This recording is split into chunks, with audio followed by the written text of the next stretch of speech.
Dando ainda seguimento a esse tema de tendências da educação superior e as perspectivas e desafios para a gestão, agora eu tenho do meu lado a professora doutora Teresa Dib Zambon Atvars, né? Bom, vou falar um pouquinho sobre a professora Teresa antes que ela comece a fala dela. Bom, a professora Teresa é licenciada em Química pela Universidade Federal de São Carlos, UFSCar, mestre em Química na área de Físico-Química pelo Instituto de Química da Unicamp, doutora em Ciências, área de Físico-Química pelo IQ da Unicamp, livre docente, área de Físico-Química pelo IQ, adjunta na área Físico-Química, professora MS6 e titular área de Físico-Química desde 2002. Conquistou diversos prêmios e distinções em trabalhos de congressos, entre eles o Prêmio de Reconhecimento Acadêmico Zeferino Vaz, em 2003, e de professora honorífica pela Universidade São Marcos, do Peru. No IQ, ministrou disciplinas na graduação e na pós, participou em mais de 300 bancas de exames gerais de qualificação, dissertações de mestrado, teses de doutorado e de concursos públicos. Orientou 26 projetos de iniciação científica, 13 dissertações de mestrado, 13 teses de doutorado e supervisionou 10 pós-doutorados. Contabilizou 115 publicações indexadas no ISE, 4 pedidos de privilégios aprovados e depositados no INPE, apresentações de mais de 300 papers em congressos no Brasil e no exterior. Atuou como professora visitante em diversas universidades, Universidade Nacional de Educação à Distância, na Espanha, Universidade de São Carlos III, em Madrid, Espanha, Georgetown University, em Washington, Universidade de Buenos Aires, Universidade Federal do Piauí, Teresina, Universidade Federal do Mato Grosso, Cuiabá e Universidade de São Marcos, no Peru.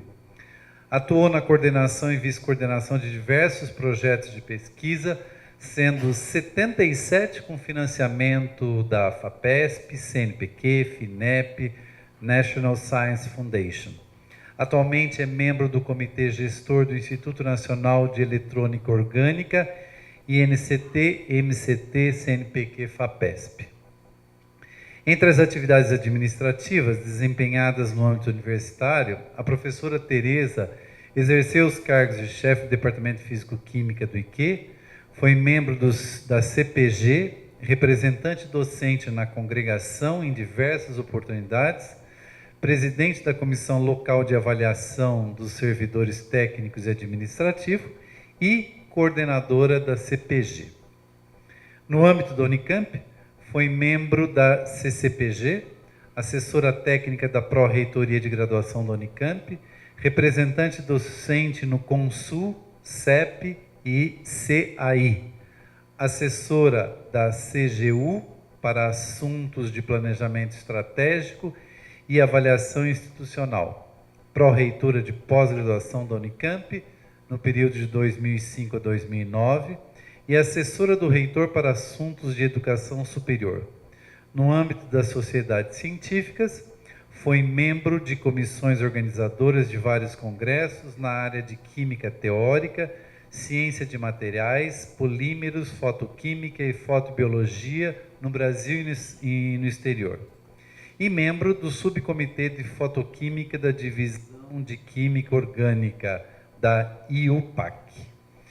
No âmbito externo à Unicamp, trabalhou como integrante do Grupo Técnico de Licenciaturas, instituído pela portaria CESUMEC, membro da Comissão de Especialistas de Educação e Licenciaturas do MEC, organização de reuniões do Fórum Nacional de Pró-Reitores de Pós-Graduação e Pesquisa das IES brasileiras e, por fim, coordenadora do Fórum Sudoeste de Pró-Reitores de Pós-Graduação e Pesquisa.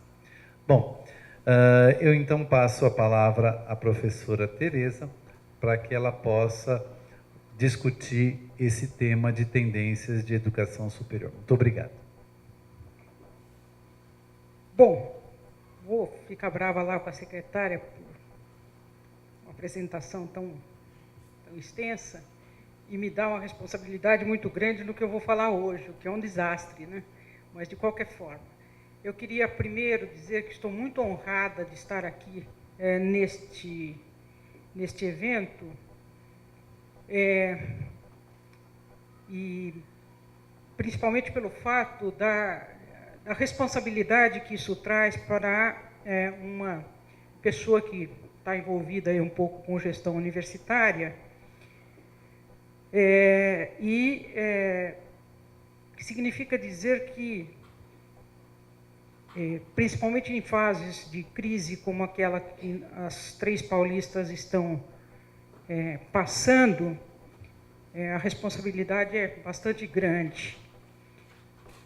E gostaria também de deixar muito claro, de modo muito enfático, que o que eu vou apresentar aqui é,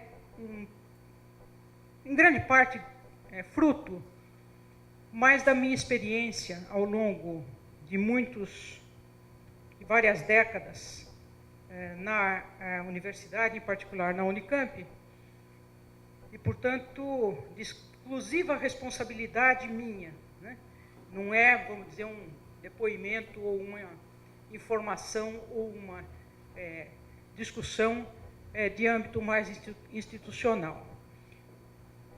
Hoje eu ocupo uma posição na universidade que se chama Pró-Reitoria de Desenvolvimento Universitário. Talvez seja a única universidade brasileira que tenha uma pró-reitoria dedicada a essa atividade, que no passado era uma atividade de administração, cuidava dos buracos do campus, da construtora e de várias outras coisas, mas hoje, a partir da gestão que se iniciou em maio do ano passado, ela cuida exclusivamente de atividades do tipo avaliação institucional, planejamento estratégico, comissão de orçamento e patrimônio. Esse é o pesadelo atual. A certificação dos órgãos internos, desde as faculdades, institutos, centros e núcleos interdisciplinares de pesquisa, área de saúde e órgãos da administração. E, portanto, tem uma atividade muito mais de pensar a universidade e fazer com que ela, a partir de se pensar, se operacionalize, do que efetivamente de cuidar do dia a dia da administração. Por favor. Bem, quando a gente, na minha visão, que não sou uma estudiosa da área, como vocês verão em poucos minutos, se a gente pensa em desafios, tendências, perspectivas da universidade e da sua gestão, eu procurei racionalizar esses assuntos em duas vertentes, uma de natureza acadêmica e uma de natureza de gestão. As duas se interligam porque uma viabiliza a outra, né? Ou uma inviabiliza a outra, né? Bom, as de natureza acadêmica, e aqui particularmente creio que é mais importante falar das universidades públicas, porque este é o nosso grande desafio. Nós temos um problema de ampliação de vagas, um problema crítico de ampliação e inclusão de alunos de baixa renda. Nós temos que combinar essas coisas com o ensino de qualidade. Nós temos que buscar uma eficiência no tempo de titulação dos nossos estudantes, em particular da graduação, porque a pós-graduação é monitorada de fora para dentro, então ela já fez esse trabalho, né? A graduação, como não tem esse indutor de fora para dentro, está acomodada na situação que está. Nós temos que mudar o perfil dos nossos cursos, criando condições de aumentar as áreas de ciência, tecnologia e formação de professores, o que significa que, para manter a capacidade de funcionamento, temos que reduzir outras coisas. Isso é um dos pontos de estrangulamento do desenvolvimento do país, está no jornal, os empresários todos falam disso. E nós temos que combinar, na formação dos estudantes, as dimensões de todas as áreas, as dimensões sociais e éticas, com as ambientais e de sustentabilidade, com os requisitos de sustentabilidade econômica para a formação de um bom estudante. Nos desafios para a gestão, a governança já foi tratada aqui de modo brilhante, e eu já agradeci a aula que nos foi dada pela professora Elizabeth. Nós temos que trabalhar na universidade pública com redução de custos, isso é um pecado mortal falar disso. Se o meu reitor ficar sabendo que eu falei disso aqui em público, ele vai me matar. Nós temos que ter modificações profundas nos nossos processos administrativos.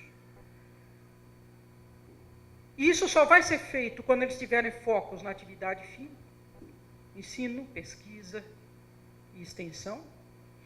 A redução das despesas na atividade fim, na atividade meio, para se poder gastar mais com a atividade fim. E nós temos que implantar um ambicioso projeto de tecnologia de informação com novas mídias para qualificação do ensino, que leve a uma redução de evasão, que leve a uma redução de reprovações e que leve a uma expansão de ensino. Então, acho que esse é o nosso cenário, pelo menos na minha visão. Bem, eu coloquei aqui 2 slides para justificar todas as besteiras que eu vou falar depois. Esses 2 slides, eles tratam do meu perfil profissional. Eu tenho uma atividade que é ser pró-reitora de desenvolvimento universitário e tenho esse perfil profissional, que é uma situação extremamente comum nos gestores, todos nós que estamos aqui. Nós temos a nossa formação de pesquisa, de pesquisador, de professor, mas não de gestor. E a minha formação está centrada, fundamentalmente hoje, nos assuntos relacionados, então, com emissão de luz em vários tipos de sistemas. E um outro dado que eu acho importante, porque esse também envolve todos nós que estamos aqui, quando nos metemos nas atividades de gestão, é que a nossa produção científica, e é bom que a gente tenha muito claro disso, que a nossa contribuição para a universidade muda. Então, a minha produção científica, nós fizemos um sistema novo e a gente só está conseguindo lastrear isso até de 2009 para frente, porque isso está vinculado à avaliação institucional, mas vocês observem muito bem que ela é uma gangorra, né? Aqui eu saí da pró-reitoria de pós, aí eu fiquei no meu laboratório trabalhando feliz da vida, e aí eu entrei para a pró-reitoria de desenvolvimento. Então é bom que vocês tenham muito claro que a vida de vocês será um inferno. Então, é isso, né? Essa é a realidade.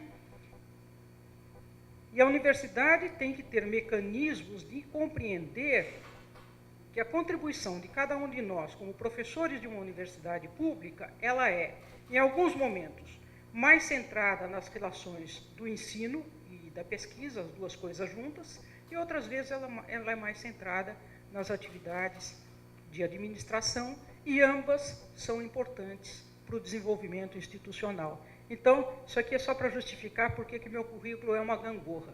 Quer dizer, na verdade, é quase que um dromedário, né? Ele tem 2 corcovas, né? E é muito fácil entender esse perfil. Bem, como eu disse, os desafios de natureza acadêmica são esses, e o que nós sabemos sobre isso, né? Repetir um pouco aquilo que eu estava no slide anterior. Pode mais um? Né? E aí, o que nós sabemos sobre essas coisas, né?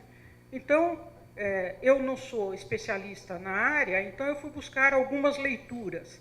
E uma das leituras mais emblemáticas que eu encontrei sobre esse assunto, e eu trouxe um pouco como uma provocação, né? Foi nessa revista aqui, uma revista espanhola, Cadernos Econômicos. Os economistas estão falando, os empresários estão falando de educação como uma pauta permanente, porque este é o ponto de estrangulamento grave, né, nos países em desenvolvimento, em particular no Brasil. Né. E tem algumas coisas que eu acho que, mesmo escritas por economistas, sobre educação, eles escrevem muito bem sobre economia, sobre educação nem sempre, tem algumas coisas que são importantes, né? Que ela deve se basear numa visão de mundo que todos tenham oportunidade de receber uma educação e aprender valores, comportamentos, modos de vida necessários para um futuro sustentável. E uma transformação positiva da sociedade. E lá na Conferência Mundial de Paris sobre Educação, né, que se estabelece? Né? Que a educação é um bem público, independente do veículo pelo qual se promove a educação, ela é um bem público, e de imperativo estratégico para todos os níveis. Então, isso são coisas que nós não podemos deixar de lado, principalmente numa universidade pública como é a nossa. Por favor, o outro. E hoje a educação superior, ela não pode mais olhar parte, né, do desenvolvimento, mas ela tem que olhar todas as questões relacionadas com sustentabilidade, com desenvolvimento social e com desenvolvimento econômico. E para isso ela tem que ter um bom sistema de ensino, uma boa gestão e uma boa relação com a sociedade. A sociedade como sensor, né, norteador das nossas políticas. Se faltar alguma dessas coisas aqui, ou dessas coisas aqui, o sistema não roda de modo adequado, como nós deveríamos esperar que rodasse. E, novamente, o que nós sabemos? Passa. Então, o que nós sabemos? Vamos buscar na literatura isso que um pesquisador na minha área e todas as áreas acaba fazendo, né? E há algumas leituras que nós, gestores de universidades, em particular, muito importante, de universidades públicas, precisamos olhar. Então, eu fui buscar alguns censos importantes da situação da América Latina em particular, e aí eu fui localizar o Brasil, né, nessas coisas. Né? Então, a gente vê lá, formação de recursos humanos. Todas essas estatísticas elas são razoavelmente defasadas no tempo, mas também não melhorou muito. Né? Então, eu acho que dá bem aí o valor aí dá para a gente analisar com uma certa... Bom, então, em educação secundária, não estamos no melhor dos mundos. Quer dizer, a gente tem todo um processo de inclusão nos últimos anos, etc., etc., mas também não estamos nos melhores mundos, mesmo comparados a outros países da América Latina. Tem gente aqui que está melhor ou pior, mas não está tão ruim. E educação superior, nós estamos aqui. Né? Entendendo aí educação superior, tudo, ensino universitário, ensino sequencial, ensino de qualquer natureza. Né? Quer dizer, se a gente for olhar aqui para os países desenvolvidos, a gente está numa situação bastante pior em relação ao ensino superior e mesmo ao ensino secundário. Mas o que eu acho que é mais grave, né, que nós não podemos, como universidade pública, perder a perspectiva. Se a gente olhar a idade da população, começar aqui com os mais velhos, né? Que é isso aqui. Olha, o pessoal que tem aí entre 55 e 64 anos, o percentual de educação superior que eles tinham no Brasil Se a gente olhar o pessoal que tem entre 45 e 54 anos, ele está aqui. Se a gente olhar entre 35 e 44, ele está aqui. E se olhar entre 25 e 34, ele está aqui. Isto é, nós passamos gerações no Brasil e não estamos mudando o perfil da formação em ensino superior em gerações. A população aumenta, claro, o número de pessoas formadas aumenta, mas a população também aumenta. Então, mas explodiu o ensino privado. Bom, explodiu o ensino privado. Por aqui, ó. Está aqui, ó. Esta talvez seja o pior retrato que nós poderíamos olhar da educação brasileira nos últimos 50 anos. Outros países da América Latina, vejam, que alargaram a sua base. Né?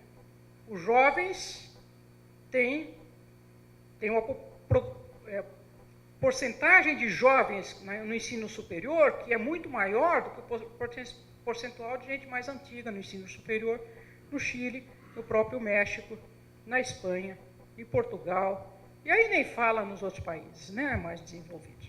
Então, nós precisamos saber disso, quer dizer, quando a gente fala, vamos expandir o ensino, mas não dá, vamos expandir, não dá, bom, tem que dar. Né?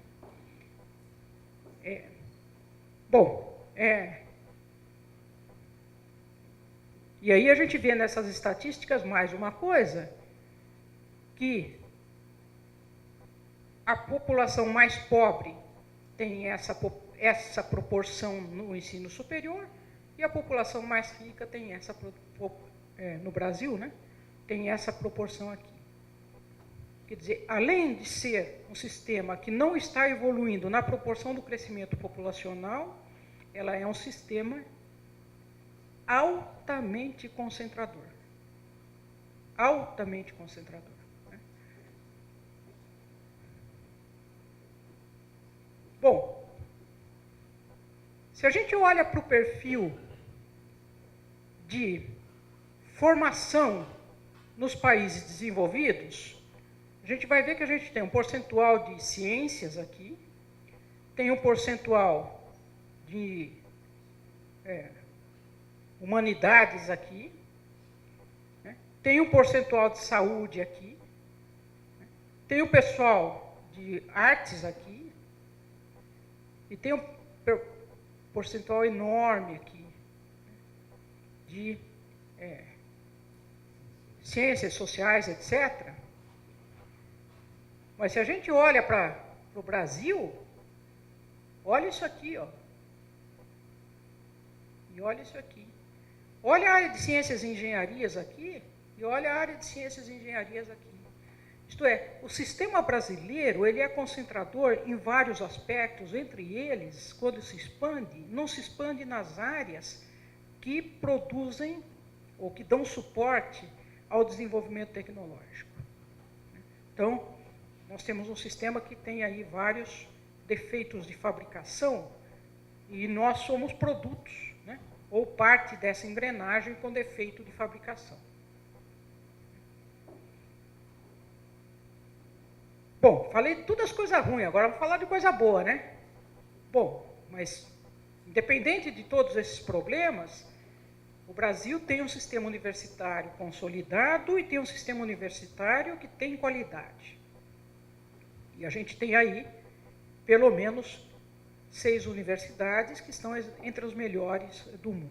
Tem hora que dá uma quedinha para baixo, tem hora que dá uma flutuada aí, mas em termos de países latino-americanos, a nossa fotografia não é das piores, né? Muito pelo contrário, é das melhores.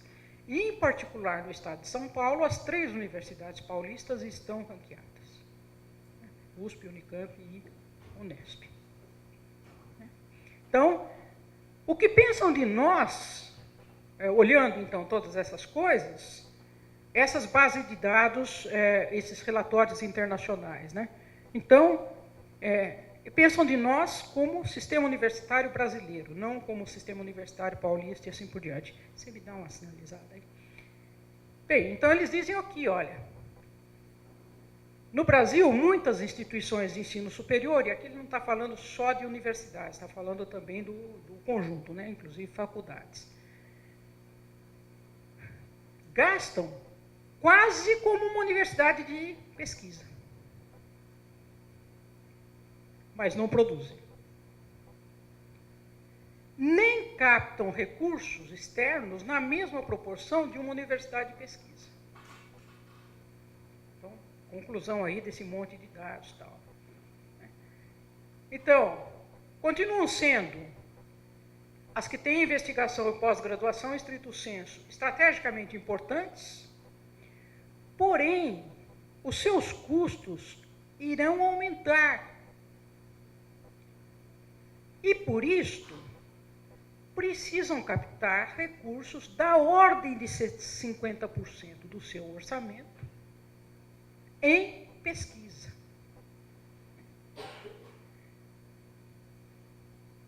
Terão uma tendência, as que têm pós-graduação, estrito sensu, consolidada e fazem pesquisa. Terão uma tendência de ter menos alunos de graduação e mais alunos de pós-graduação, devido à sua vocação para a pesquisa. Então, esse é um cenário que eu acho que expressa bem a nossa realidade. E, portanto, valem todas as questões que estão colocadas aqui como os nossos desafios estratégicos. Vamos muito para frente. Quer dizer, precisamos aumentar a vaga, precisamos incluir aluno de baixa renda, precisamos de ensino qualificado, precisamos para frente. Agora, tem uma coisa que o sistema público de universidade tem e não mostra. E aí comete um erro, na minha visão, absolutamente irracional. E eu estou mostrando aqui 2 exemplos muito simples.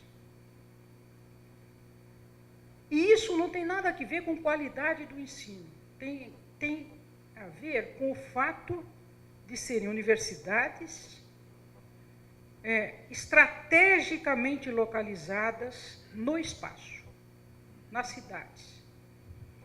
Então, eu trouxe aqui 2 figuras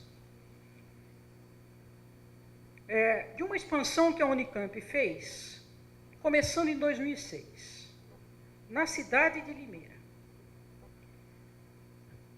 Nós tínhamos essa área aqui, que quando ela era bem usada, tinha os eventos de peão de boiadeiro, as festas de peão de boiadeiro.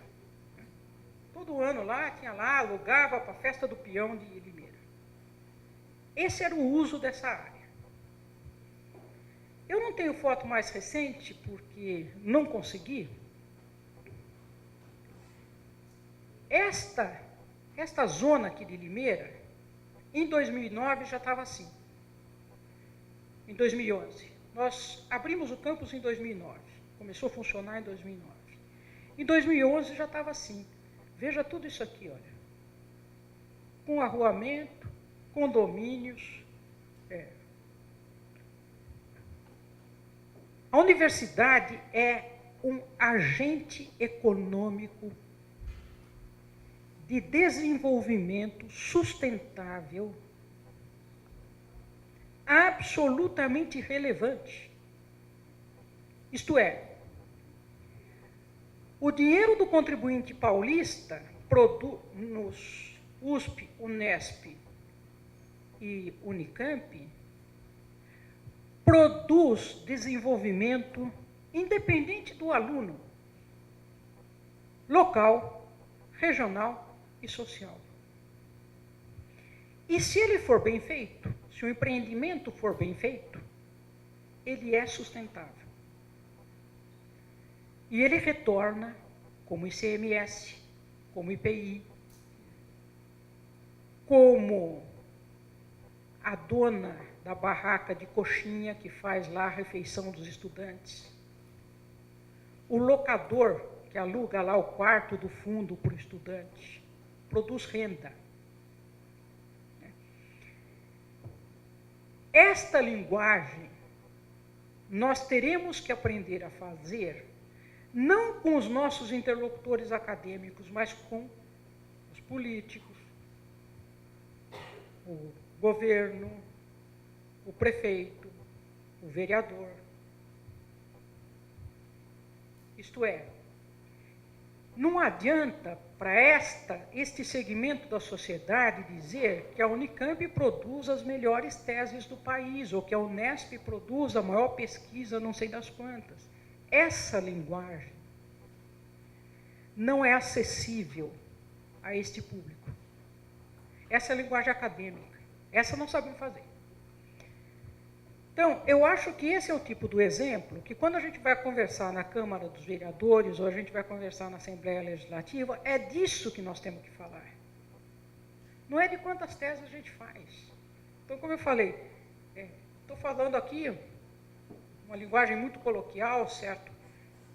De uma visão muito particular também do que eu vejo, e eu acho que esse exemplo é emblemático, mas não é o único. Quando a Unesp abre um campus não sei onde, ou quando abre a USP Zona Leste, ela é uma universidade, ela vai produzir alunos bem informados, teses, etc., mas ela é um vetor de desenvolvimento. Que retorna à sociedade na forma de impostos, porque o dinheiro é gasto lá. Gira o supermercado, gira a economia local. Bem, então, eu acho que a gente tem que capturar um pouco essa linguagem. Não sei, Elizabeth pode, não sei se é neoliberal ou não é neoliberal, mas nós temos que ter um vocabulário que é diferenciado para os vários segmentos com os quais nós nos comunicamos, e nem sempre nós nos comunicamos bem, igualmente bem, com todos eles. Uma característica das universidades é que, em particular da Universidade Pública Brasileira, ela é conservadora, quer dizer, é difícil mudar qualquer coisa. Não no conservador ideológico, mas é difícil você mudar. Ela tem baixa capacidade de comunicação em linguagem acessível nos outros veículos, nos outros meios que não são os acadêmicos. Ela tem baixa capacidade de inovar nos seus processos. Ela tem, hoje, e aqui vou falar USP, Unicamp e Unesp, conheço mais o Unicamp, as outras conheço pouco, mas o nosso quadro é incompatível com a sustentabilidade financeira. Nossos quadros administrativos e burocráticos, eles são subordinados a uma legislação que é irracional. E por isso há uma falta de dinamismo administrativo. E o quadro docente tem uma característica muito interessante nessas três universidades. Acho que a Elizabeth tocou nesse ponto. O quadro docente inventou mecanismos com baixa institucionalidade na gestão da pesquisa. O que é baixa institucionalidade? O máximo que você precisa num projeto é a assinatura do chefe do departamento ou do diretor do instituto. O resto você faz, você resolve, você decide, você compra, você instala, etc. Ou você põe a conta na mão do diretor, olha, ganhei um instrumento de 3 milhões de dólares, preciso de uma sala, resolva. Isto nos deixa muito confortáveis, porque na pesquisa ninguém se mete. E o resto a gente vai na colisão. Então, aqui está o mecanismo da sobrevivência. Por que a pesquisa vai bem quando as pessoas são boas e comprometidas? Porque tem baixa institucionalidade no projeto da gestão da pesquisa. Se ela tiver o mesmo grau de institucionalidade que tem um processo de compra de uma caneta via mecanismos institucionais, você fica sem a caneta. Então, nós temos um problema enorme que está vinculado a uma legislação que é irracional para as funcionalidades que a universidade precisa. Agora a pergunta é, as instituições conservadoras podem mudar? Bom, eu gosto de viajar e sempre que tenho oportunidade viajo. Na última viagem eu fui para essa região da França, Monte Saint-Michel, um santuário. Por que ele é famoso?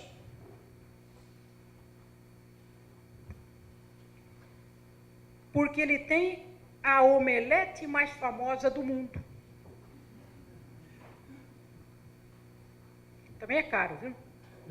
Só dá para, se você for lá, ou você almoça ou você janta. Né? Bom, isso aqui, mais conservador do que isso aqui, né, do ponto de vista simbólico, olha lá, começa em 708, século X se instalam monges beneditinos, foi fortificada no século XIII e hoje recebe 3 milhões de visitantes por ano e tem a omelete mais famosa do mundo. Quer dizer, se o pessoal ia lá rezar antes, agora não vai mais, vai comer omelete. Próximo. Portanto, ela tem uma estrutura sólida, antiga, conservadora, rígida, e foi capaz de mudar. Eu acho que esses pilares ilustram bem. Várias universidades do mundo, antigas,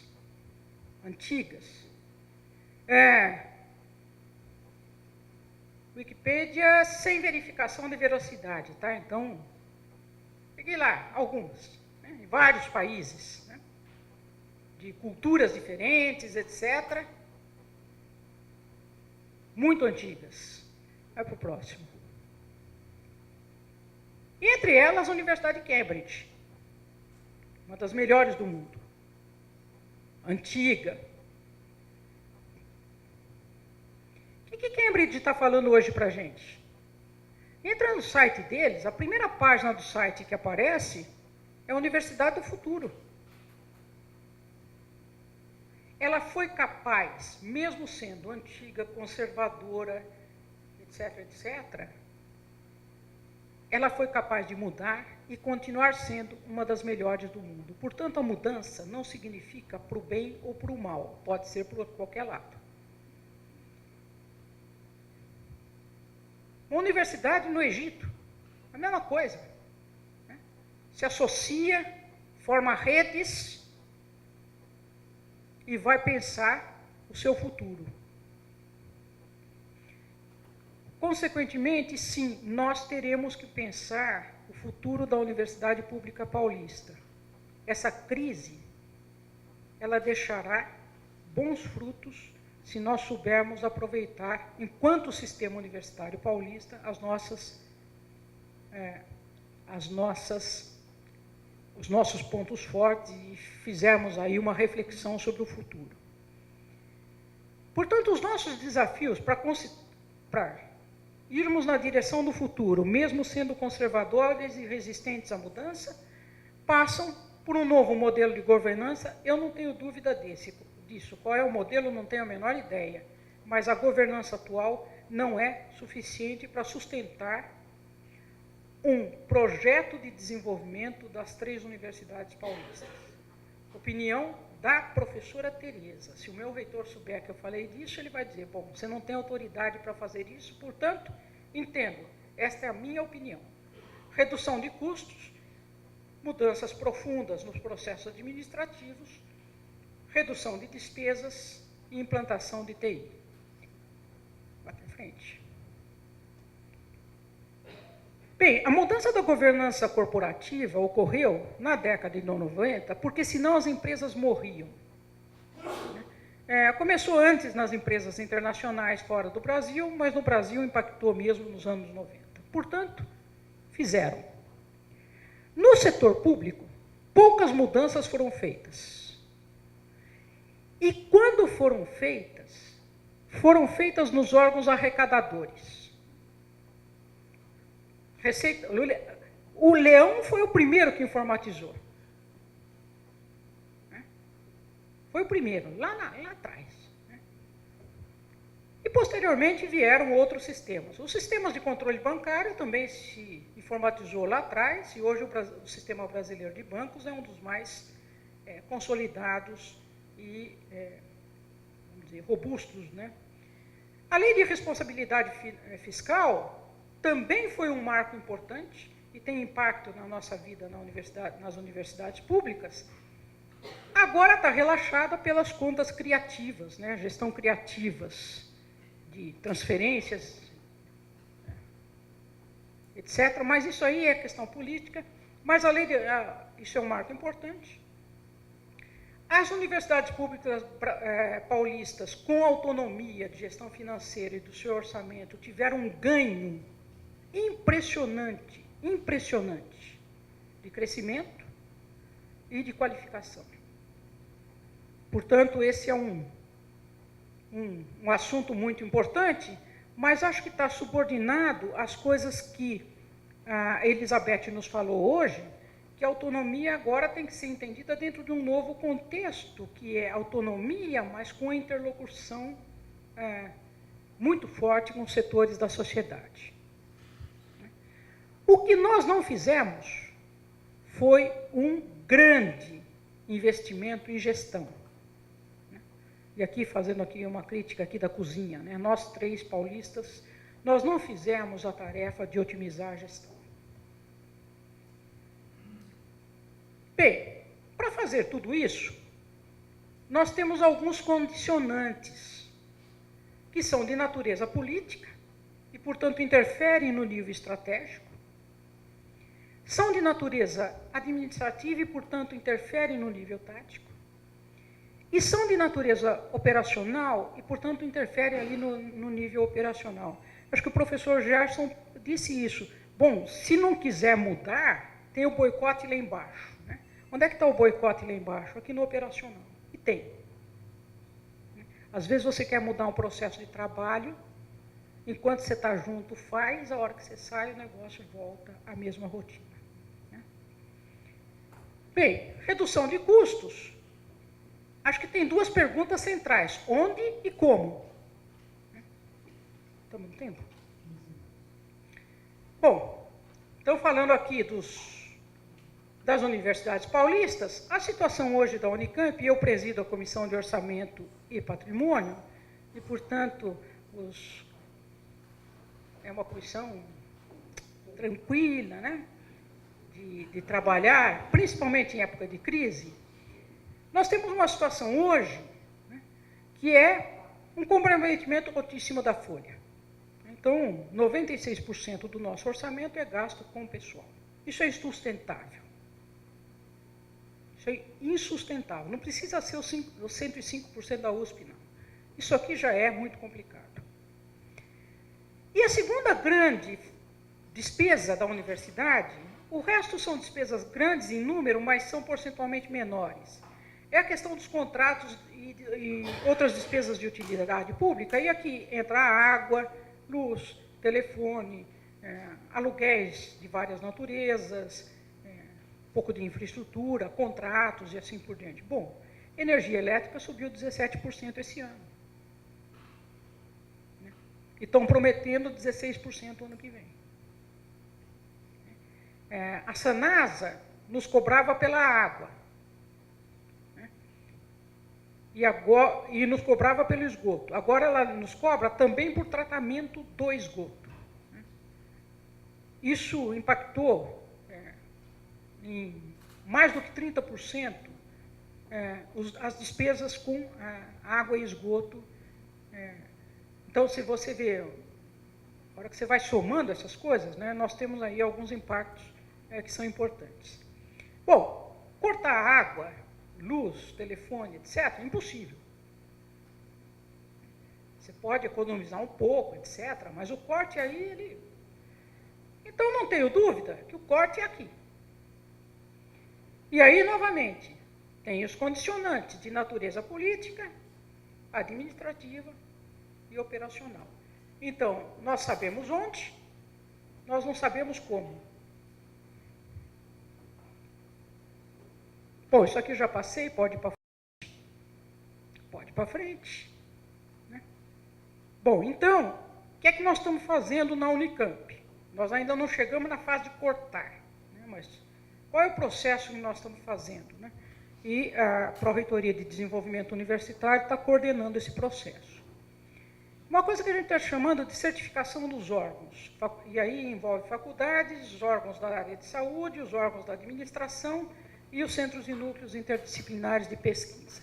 O processo de certificação que a gente está chamando é indicar qual é o tamanho do quadro de funcionários de cada um dos órgãos. Não estamos falando de docentes aqui, estamos falando só de atividades meio, gestão, né? Área administrativa. Bem, isso parece uma coisa fácil, mas é um negócio, você dá trombada com Deus e o mundo, certo?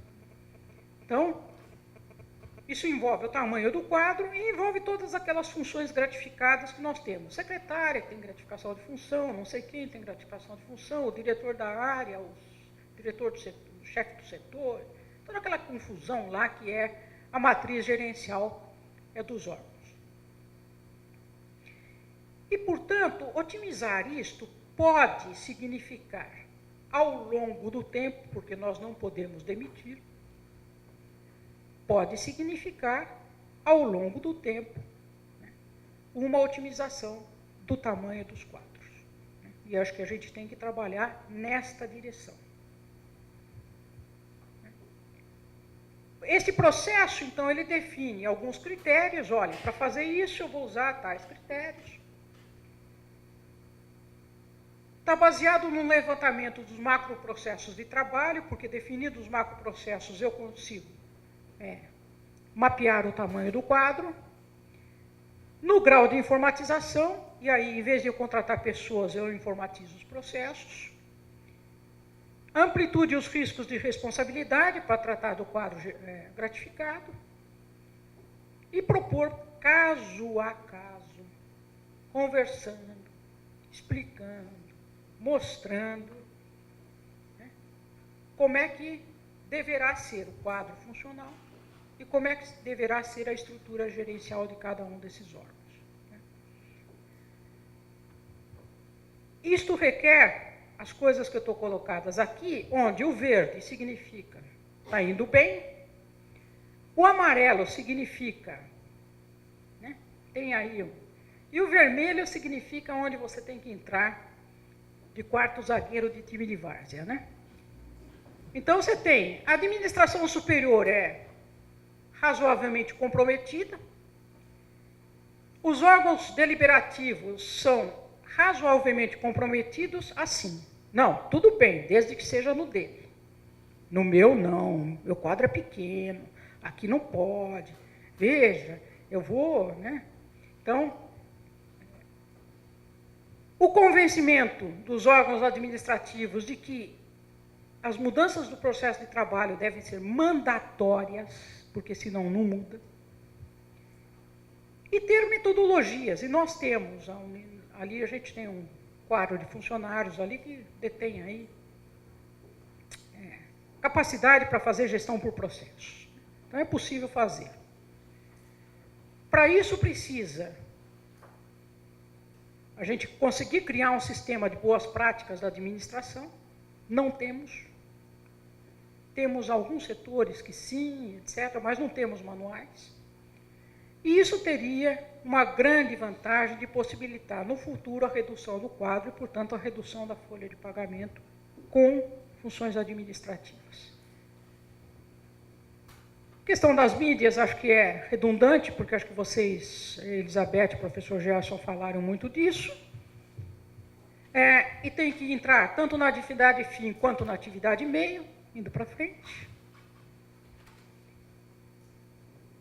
Temos que fazer uma profunda revisão dos processos na área acadêmica, que vão impactar a alteração de infraestrutura física. A sala de aula não é mais aquela sala com anfiteatro para 140 alunos de cálculo 1 com o professor dando aula. Então, isso vai exigir várias mudanças, e por isso nós estamos trabalhando em conjunto com a avaliação institucional, diagnosticar os problemas e fazer um planejamento adequado para isto. Então, essa é o segundo macroprocesso ali da pró-reitoria, que é juntar a avaliação institucional e o planejamento de gestão estratégica com as estratégias da universidade e as nossas linhas de ação. E aí construímos para a graduação um leque de ações estratégicas, áreas estratégicas e os programas do planejamento, que vão permitir, então, a gente olhar isso como um assunto global e cada pró-reitoria orientar seu trabalho a partir disso.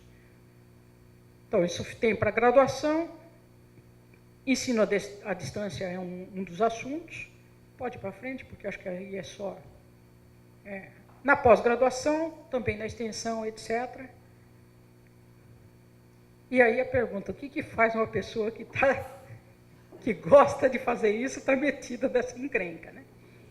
Mas isso são as coisas aí das conjunturas da nossa universidade, mas o que eu gosto de fazer mesmo é isso aqui.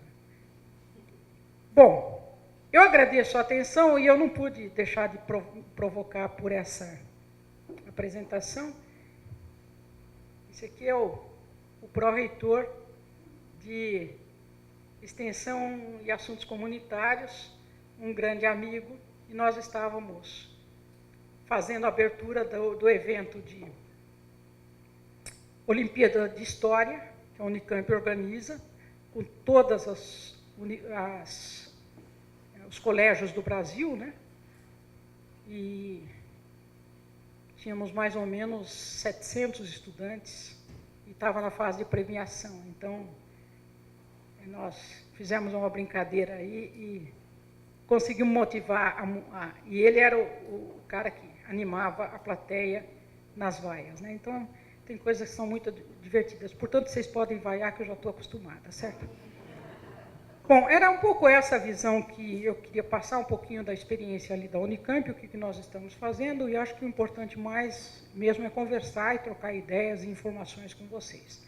Agradeço a atenção e especialmente agradeço o convite, que me deixou muito honrada.